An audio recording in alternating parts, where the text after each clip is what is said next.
Welcome back to Veteran Game, where sometimes it's not about the story, the combat, or the lore.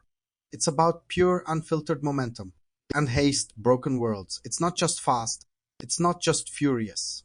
It's an interdimensional panic attack with a grappling hook and a bass drop. This is one of the most intense indies I've played this year. What started as a quick prototype during a game jam exploded into a full-blown speedcore roguelite courtesy of Landfall. The twisted minds behind content warning. In Haste, you play as Zoe, a cosmic mail carrier sprinting across collapsing realities, literally outrunning a world-ending black wave, dodging death, collecting sparks, and doing flips midair just to stay alive. You don't jump, you don't stop. You either land perfectly or you die. Each shard in Haste is a procedurally generated gauntlet of 10 plus levels, wild biomes, and a boss fight that slaps you into the next dimension. The core loop? Momentum. Zoe starts running, and you guide her using only left, right, and a well-timed ground slam. That's it. Simple, elegant, terrifying. It's not about jumping. It's about falling on purpose and sticking the landing. Hit a downslope perfectly, you gain speed. Hit an upslope wrong, slowed, vulnerable, and probably consumed by the black wave hunting you.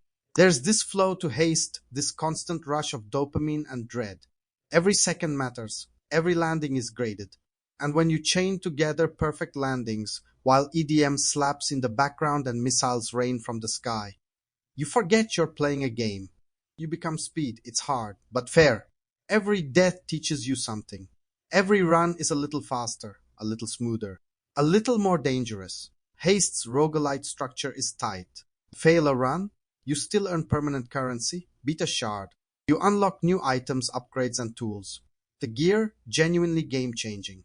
You can glide longer with the cape grapple, like Spider-Man triggers slow-mo with the Wraith's hourglass, or strap on a surfboard to turn Zoe into the Silver Surfer of speedruns. Every item transforms how you approach a run, and that experimentation is what makes Haste so replayable. The game never lets you get too comfortable. Every level is procedurally generated, with filters that change visuals mid-run. One moment you're gliding through lush mountains, the next you're inside a pixelated dreamscape or a grayscale nightmare. It's jarring in the best way, reinforcing the idea that this world is collapsing and nothing is stable. Even the art style, and yet it all runs silky smooth. On Steam Deck, it's a 60 frames per second fever dream. The bosses, incredible. From a giant mechanical rabbit, to a death train speeding across a molten landscape, to a cosmic snake that forces you to use every ounce of space and skill. These encounters are some of the best in any indie roguelite. There are only 4 bosses across 10 shards, which means you'll face them multiple times with escalating difficulty. It's a bit repetitive, but they hit hard enough to stay interesting. That said, Haste isn't perfect.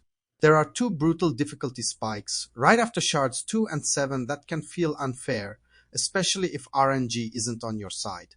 Some players may drop off here. Also, the boss repetition could have used more variety. Reskins with higher damage don't always feel satisfying after a hard-earned run. Haste. Broken Worlds doesn't just want to be fast, it wants to redefine what speed feels like in a video game.